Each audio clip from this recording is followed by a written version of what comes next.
Welcome to Build Your Best Business. I'm your host, Eric Holtzclaw. Build Your Best Business focuses on the entrepreneurial journey. What does it take to successfully start, manage, grow, and maybe eventually exit a business? I'm talking today with someone who has an awesome name, Melissa Music. That's a pretty good name. It's not like Eric Holtzclaw. If only I could sing. Yeah, right, exactly. And I've interviewed your husband before, Melvin Music. So that's so MMM. I mean, M's got to be the thing for you. So we're talking to her today. She's got a new store. It's a store, isn't it? It is. And so it's called The Story Shop. She's founder of The Story Shop. Where's The Story Shop located? In beautiful, historic downtown Monroe.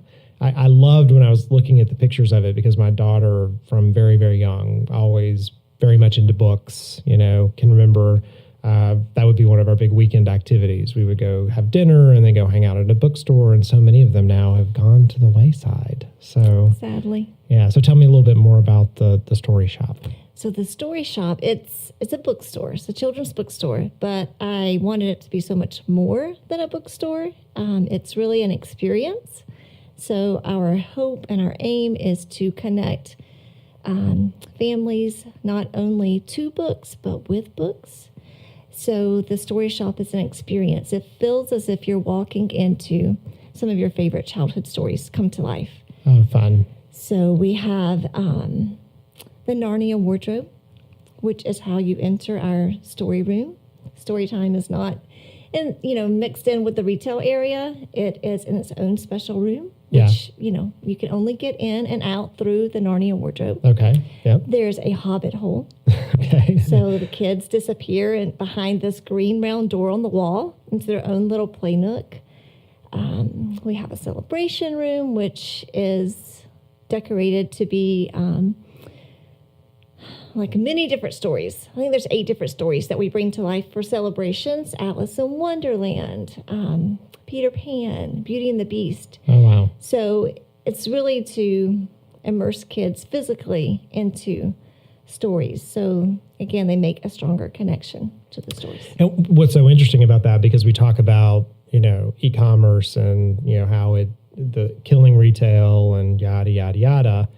But if we make things automagic in our life where, food shows up at our house and all those things that you don't have to go out and do anymore, well, then you need things to do, right? So the experience, so having something that's a fun thing to go do in the afternoon, and it feels like you're tapping into that. Right. We want it to really be a place of community. Right. So we have families that come every week for our story time. We have story time Thursday, Friday, and Saturday morning, which is something that an online retailer can't provide. No, absolutely. We offer our little friends bookworms on their way out the door, which is, again, something that an online retailer can't offer. Well, and a big box store can't even do as authentically, right? Right. Yeah. So we really hope to, again, be a place of community and, again, an experience for families who are hoping to connect, Very nice. their families to great literature. So tell me about your background. So how did you get into this? How did you decide that this is what you wanted to do? It's a long story and kind of random. Every one of them is. No one ever gets to where they are. Right. I didn't decide in high school. Path. Yeah. Right. That this is what I wanted to do. Right out of high school, I went into the Air Force, and I did that for 8 years. Went to school at night, finished a degree. I think it took me 8 years to finish. Yeah. A 4-year degree in management.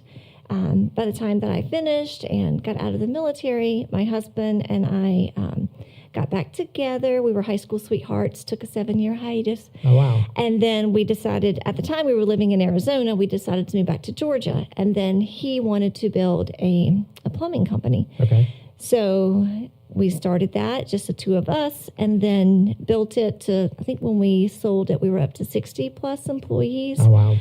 Did that for 12 years, supported him in that role, but then also homeschooled our 4 kids for 7 years of that. And while I was homeschooling, I've always been an avid reader myself, just loved to learn. But I really rediscovered my passion for literature and, the important role that it plays in shaping kids' identity and their perception of the world. And so I think that just kind of birthed in me this desire for connecting all kinds of people to all kinds of stories. And I would carry books around with me and, tell other people about books. And then when we sold our business, my husband said, "What's something that you want to do?" I was like, "I don't know." Yeah. And then so I just really selling started. a business, you've got to oh, wow, I've got a whole new identity. I've got to figure out what to do next. Yeah. So he really challenged me to dig and, to try to find something that I really wanted to do. And I had a few ideas, but it all kept coming back to books. Books was an integral part to each of those ideas. And then I decided a children's bookstore. Very fun. But not a traditional one. Yeah. So. Yeah. Well, and that plays so well into the model of kind of experiences and giving people a place to hang out or go do something unique or kind of destination oriented. And I like the fact you talked about, reading is so different than seeing a movie or listening to some other person's interpretation. You have to use so much more of your brain around, well, this is how I envision it. This is what this looks like to me. And then the movie can sometimes be disappointing, right? Because the book is always better. Right, because you have created this whole, and so it makes you I agree with you. It's such an important thing to do with kids early and makes them curious and, those kind of things. So, and honestly, most parents don't want their kids to have more technology time, more screen time. Right. So I think even in the business of books, so many are electronic, but most parents don't want to hold a tablet, with their kid and read a story. Yeah. There's something magical about holding the book and seeing the illustrations and touching the paper. Yeah. It's an emotional connection. Yeah, and specifically, not that this isn't true in adult books, but in children's books, the author spends so much time picking size and color and, how they're going to, things like that are part of it. It's part of the process. What does the cover look like? Those kind of things. So you tell your husband that you want to do something in books. Was the bookstore the first idea, or was it going to be something else in books, and then the bookstore came out of that? There were a couple ideas that I was, I guess, kind of trying to flesh out, but the bookstore is the one that was once I kind of had that idea, all the others just kind of went to the wayside. This is it. Okay. And that was in May of 2016 when I settled on the idea, and our doors opened in October. Okay. Well, that's pretty quick. We moved very quickly. Yeah, that is quick. 6 months. Yes. And he didn't quite get the vision that I had, but he was supportive all the way. Well, and if you've done a business like that together, and then because my wife and I did a similar thing, we sold a business in 2012. We were both involved in it, and we both decided purposefully to do something else, right? And so we've both been going down our own paths, but at the same time, we know how to encourage each other because it's we're both doing some insane stuff right now, but we did insane for a while before, right? So it's easier to... That's just our norm. Right, exactly. Don't know how to do it any other way. Nope. So did you, finding space, what was this a challenge? Was this easy? You did it quickly? It was very quick, and it was amazingly very easy. I had an idea of what I wanted layout-wise as far as the dedicated rooms, the dedicated story time room. I knew I wanted that to be a separate space from the retail area. So I had an idea for what my needs were, and then we moved to Monroe only 6 months prior to this. So going through the downtown area, one day we just happened to see a for lease sign and went to check it out, and it did not look then like it looks today. Right. But the space was perfect, and I knew immediately that was where it was going to be, the home of the story shop. Yeah. So do you have that? I'm working with a couple companies right now to help them find space, and certain owners, I can see space when I walk in. I can see walls down, and and some people can't. So it sounds like you have that vision when you walk in to what it could be. Yes. Yeah. At least in this space. And then I had a great friend who helped me with the design. Yep. Because I knew how I wanted it to feel and what I wanted it to evoke, but I'm not a designer. Right. And she is excellent, and she just really added the whimsy that I wanted the space to have. So yeah. So you talk about, you wanted to get into books. You've decided it's a bookstore. You kind of have a feeling for what the bookstore is going to look like and feel like, and find the space. Now you have to get the inventory and some of those types of things. How did you go about that? I had no idea what I was doing. Zero. Yeah. But in a way, because same thing when we had our plumbing company. My husband was a technician, so he knew the technical aspect of things, but we didn't know about the business side of things. So with this, I knew more about the business side of things, having been on that side of the table, but I knew nothing operationally about a bookstore. Right. So, but again, crazy is kind of our norm. So I was good with not knowing what I didn't know. Yeah. From the aspect of, I think sometimes if you know this is how a bookstore operates or this is how a certain place operates, you go in with those ideas and you're not free to think outside of the box. I didn't know what I was doing. Yeah. So I did it how I thought. And there have been some, amendments as we've been going. So that's a good, so we're going to go to a commercial break because I want to talk about that when we get back. And I've got several of my friends who've gone into industries, catering, others where they had no prior experience. And even when I started my research company, I did stuff they told me you couldn't do, but I didn't know any better. Mm-hmm. So we did, and we were successful. Absolutely. Right? So not having those preconceived ideas about that's not how you do it can be helpful. So love to learn about, how you knew to even go pick inventory, like what were some of the lessons you've learned, what were those amendments along the way. So we're talking today with Melissa Music. She's the founder of The Story Shop. You're listening to Build Your Best Business. We'll be back in just a minute to talk a little bit more about the story of putting together The Story Shop.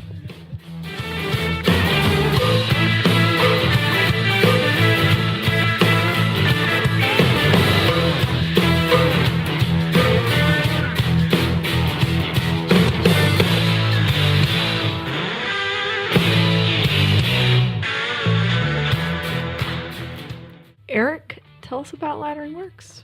So Laddering Works is a company that helps other businesses in one of two ways. Okay. So your company is either growing and you're not exactly sure how to keep up. So you need to scale operations, maybe raise some money, those kind of things. So growing too fast. Growing too fast. Growing too fast. You got kind of structural, you walk in every day, there's a fire. You've been doing it longer than 3 years or 1,000 days, and you still feel like you can't step away from the business and take a vacation. So we help companies on that side. So sort of operational support, looking at their financing, seeing if there's a way that we can help them, get to the next level. Or you're a company that's not doing any marketing at all.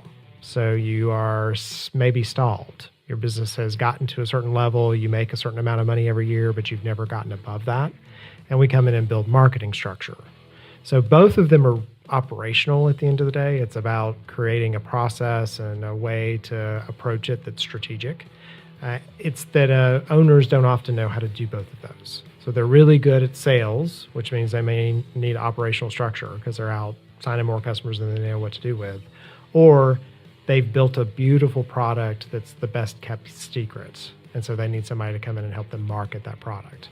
And so that's the kind of businesses we look for. We come in as a stopgap, and we work with a company for somewhere around 12 to 18 months typically, solve those problems for them and leave them better than we found them.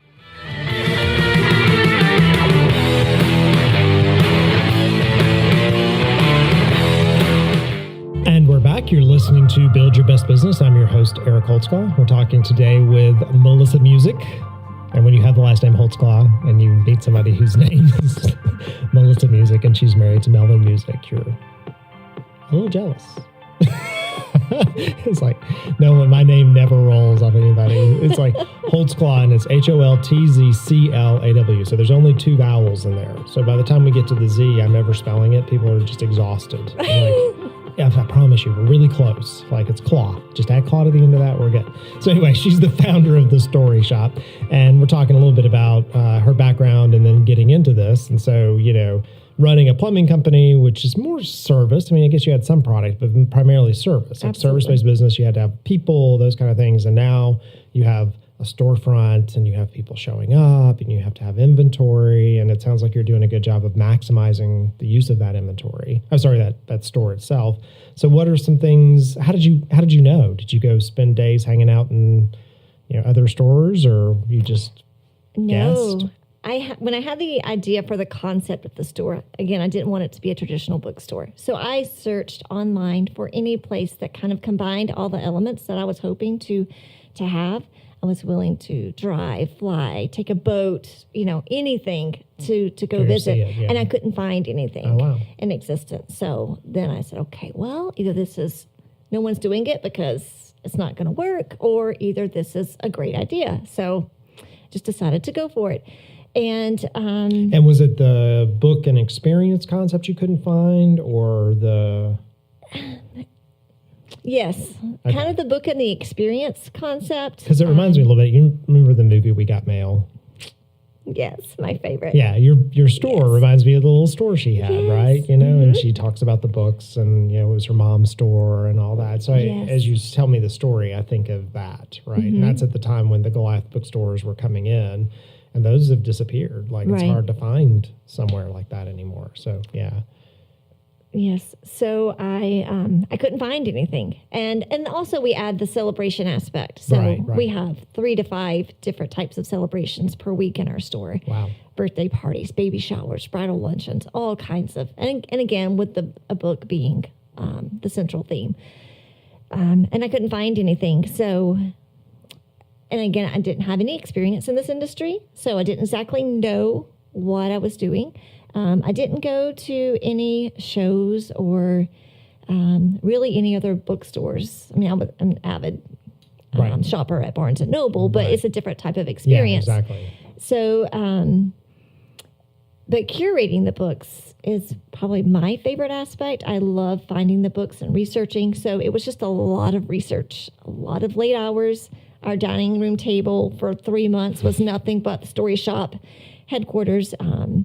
Just going through, reading other people's recommendations on books, trying to find not just books that necessarily are bestsellers, but books also that are rich, either with the illustrations or with the story, but truly wanting to have beautiful books that, enrich a child's life. Yeah. And so you're talking about, it sounds like a combination. You do cater. I guess you have to cater in if you're doing. Well, we do everything but the food. Everything. So we let everyone bring in their own. Got it. Okay. All right. That makes it a little simpler than having to coordinate all that too. So as you said, there were some amendments. So what are some things that you have learned along the way? Well, like originally, we did everything from a book distributor. Okay. Which makes it easy for ordering and restocking. The turnaround time is very quick. However, the profits or the margin in books is not that great. So any, place you can shave off a few cents adds up. So now modifying to go directly with publishers for those that we order, a large amount from. Things like that. And then even our party process, at the beginning, we just said, here's this beautiful room. And then that led to lots of children running rampant on the retail side of things. So we had to redo that process. Now we have 2 people that are in the room the entire time that facilitate and provide, an exceptional experience. Yeah. So, trial and error on, just being able to talk with our customers and figure out what they're looking for, what would best suit their needs, and then how we could provide it.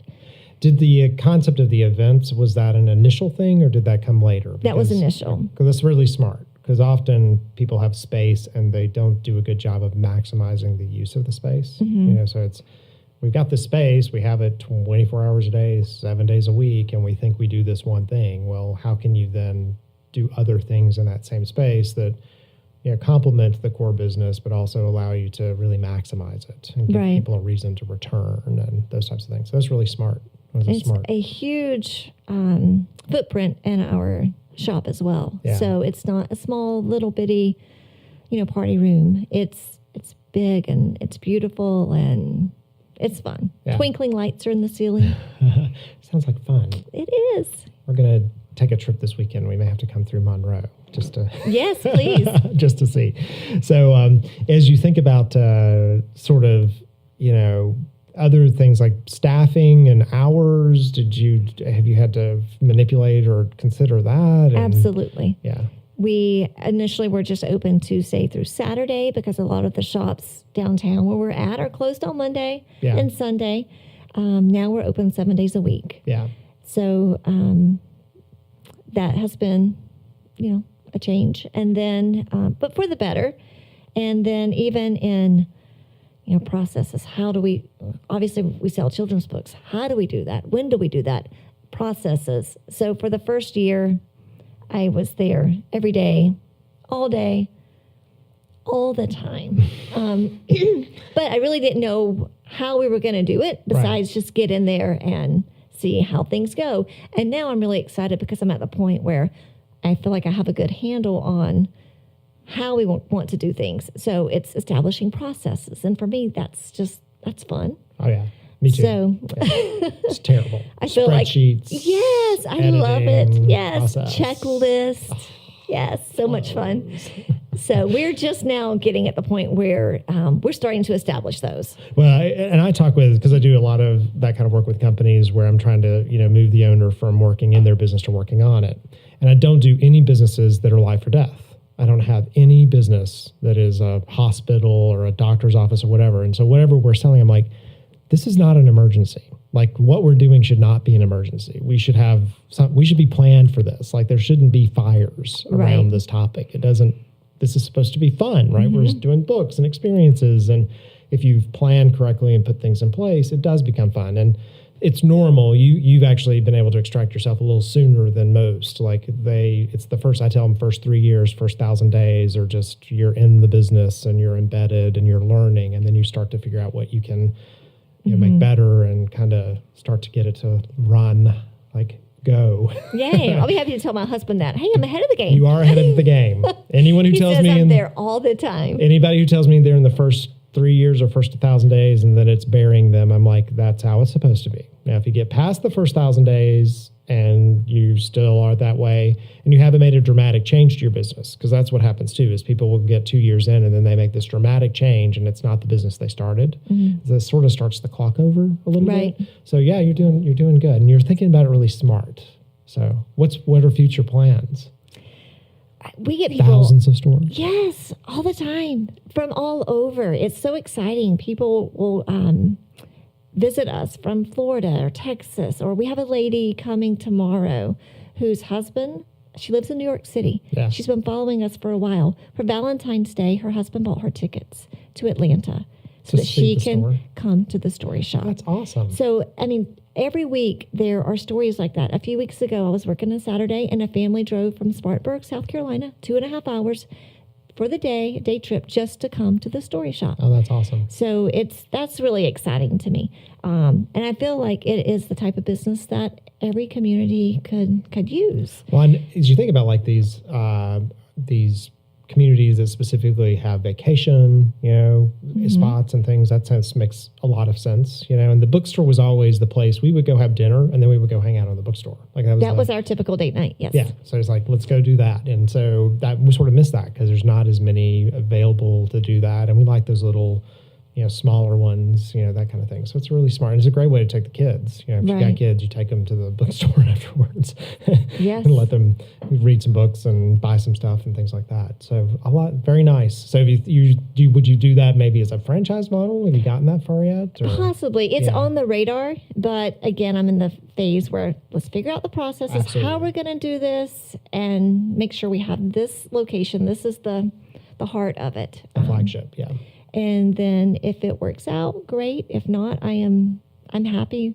You're loving it. Being in Monroe, yes. Yeah, that's awesome. And it shows that there's still opportunity in spaces and industries where we think maybe there isn't, right? People I think so. Yeah, absolutely. I think it depends too on the heart behind it. Absolutely. And thinking about craving experience, like we crave that connection and experience. So anything that taps into that, which is what happens in big box situations, is that goes away. That can't be faked. It has to be authentic. It's the little ice cream shop or the little coffee shop or the little, bookstore.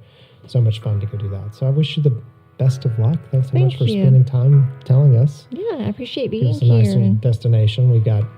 I have a 21-year-old daughter, so she's but I have 10 nieces and nephews. Yes. We're all much younger. So anyway, well, thanks so much for joining us. We've been talking today with Melissa Music. She's the founder of The Story Shop in Monroe, Georgia. So if you ever find yourself down here in the area, you should take a drive by and see. What are you going to do until next time to build your best business?